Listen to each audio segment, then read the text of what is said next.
ہر گناہ کے اوپر دو طرح کے نقصان ہوتے ہیں، آخرت میں بھی سزا ملتی ہے اور دنیا میں بھی اس کا نقصان ہوتا ہے۔ ان میں سے ایک نقصان تو یہ کہ دل پریشان رہتا ہے۔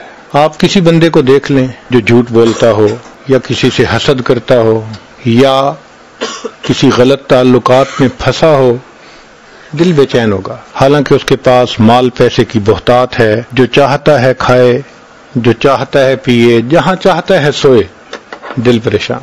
خود زبان سے بھی کہے گا کہ جی ظاہر میں سب کچھ ہے، دل پریشان ہے، سکون روٹھ جاتا ہے، اس کے نکال لیا جاتا ہے اس کے دل سے، ڈپریشن، ٹینشن، ہر وقت اسی کا مریض بنا ہوتا ہے۔ زندگی پرسکون نہیں ہوتی، بلکہ ایئر کنڈیشن کمروں میں کمبل لے کے لیٹا ہوتا ہے، کروٹیں بدلتا ہے، نیند نہیں آتی، نیند کی گولیاں کھانی پڑتی۔ نیک بندہ تو زندگی میں ایک دفعہ مرتا ہے، یہ بیچارہ دن میں کئی دفعہ جیتا ہے، کئی دفعہ مرتا ہے، ایسا پریشان ہوتا ہے، اور خود کہتا ہے اس جینے سے تو مر جانا بہتر ہے۔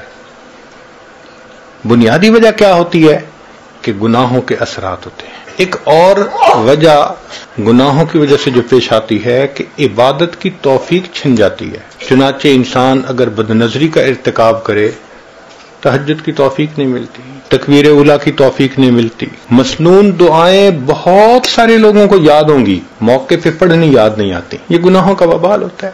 ہمیں ایک حافظ قرآن نوجوان ملا، کہنے لگا حضرت حفظ قرآن کیا ہوا تھا 9 سال میں، کبھی ناظرہ بھی قرآن ختم نہیں کیا، توفیق چھن جاتی ہے، فجر کی توفیق نہیں ملتی، قضا ہو جاتی ہے، آنکھیں نہیں کھلتی، الارم لگا لگا کے رکھتے ہیں، الارم بھی بند کر دیتے ہیں، پتہ بھی نہیں ہوتا کیا یا نہیں کیا۔ تو ایک گناہوں کا یہ بھی وبال کہ نیک عمل کی توفیق چھن جاتی ہے، دعا مانگنے کو دل نہیں کرتا، بس ہاتھ اٹھائیں گے اور آدھے منٹ کی دعا، رونا تو بڑی دور کی بات ہے، اللہ کے سامنے آنسو بہانا تو بڑی دور کی بات ہے، آنکھوں میں قحط سالی ہوتی ہے، بارش نہیں ہوتی، یہ گناہوں کا وبال ہوتا ہے۔ ایک یہ کہ بے برکتی ہوتی ہے زندگی میں، جو کام میں ہاتھ ڈالو وہی ادھورا، کوئی کام سمٹتا نظر نہیں آتا، ڈیل ہوتے ہوتے رہ جاتی ہے۔ وہ جی بڑے لوگ بچی کا رشتہ دیکھنے آتے ہیں، خوش ہو کے جاتے ہیں، دوبارہ رابطہ کوئی نہیں کرتا، وہ جی بچے کا کوئی بزنس کا سبب نہیں بن رہا، یوں لگتا ہے کہ اتنی محنت کے باوجود کام سمٹتا نظر نہیں آتا۔ تو اس کی وجہ کیا ہوتی ہے؟ بے برکتی ہوتی ہے، نہ وقت میں برکت، نہ صحت میں برکت۔ اب 22 سال کا نوجوان ہو اور شکایت کرے جی کہ مجھے لو بیک پین ہے، تو یہ بے برکتی کے سوا اور کیا ہے؟ 18 سال کا نوجوان حضرت بیٹھتے ہوئے اٹھتا ہوں آنکھوں میں اندھیرا آ جاتا ہے، 18 سال کی عمر میں صحت میں برکت ہی نہیں رہی۔ تو نہ وقت میں برکت، نہ صحت میں برکت، نہ رزق میں برکت۔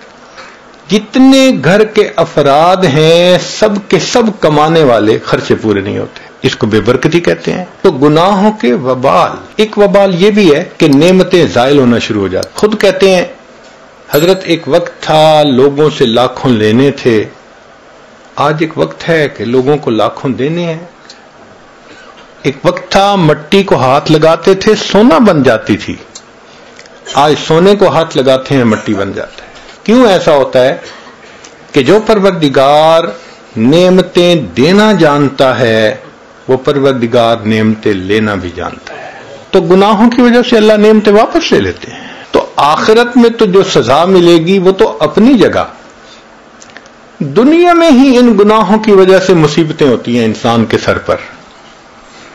اس لیے ان گناہوں کا ایک ہی حل ہے کہ انسان ان سے توبہ کر لے۔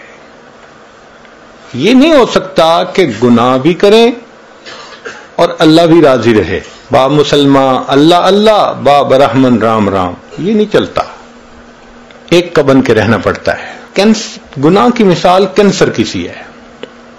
اگر جسم کے کسی حصے میں کینسر ہو، اس کا ایک ہی حل ہے کہ اس کو آپریٹ کر کے کاٹ دیا جائے، اس کے سوا دوسرا حل نہیں ہے۔ اگر نہیں کریں گے تو یہ کینسر پھیلے گا، موت کا سبب بن جائے گا۔ بالکل اسی طرح گناہ کی یہی مثال کہ اس کا ایک حل ہے کہ توبہ کر کے گناہ کو چھوڑ دیا جائے، اگر نہیں تو اس کی ظلمت ایسے پھیلے گی کہ بالآخر انسان روحانی موت مر جائے گا۔ گناہ کی ابتدا کچے دھاگے کی طرح کمزور ہوتی ہے۔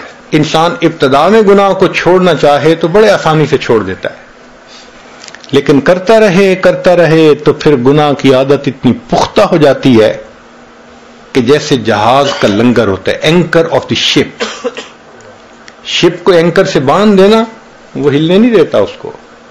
یہ گناہ کی عادت ایسے پختہ ہو جاتی ہے بندے کو پھر ہلنے نہیں دیتی۔ عطا ابن ابی رواح رحمۃ اللہ علیہ فرمایا کرتے تھے کہ اللہ رب العزت نے ایک مرتبہ مجھے الہام فرمایا، عطا میرے بندوں سے کہہ دو کہ جب تم گناہ کرنے لگتے ہو ان تمام دروازوں کو بند کر دیتے ہو جس سے مخلوق دیکھتی ہے، اس کو بند نہیں کرتے جس سے میں پروردگار دیکھتا ہوں، کیا اپنی طرف دیکھنے والوں میں سب سے کم درجے کا مجھے سمجھتے ہو؟ 3 سال کا بچہ بھی پاس ہو تو فحش حرکت کرنے سے گھبراتے ہیں، اور اللہ دیکھ رہے ہوتے ہیں اور ہمیں اس کا کوئی ڈر محسوس نہیں ہوتا۔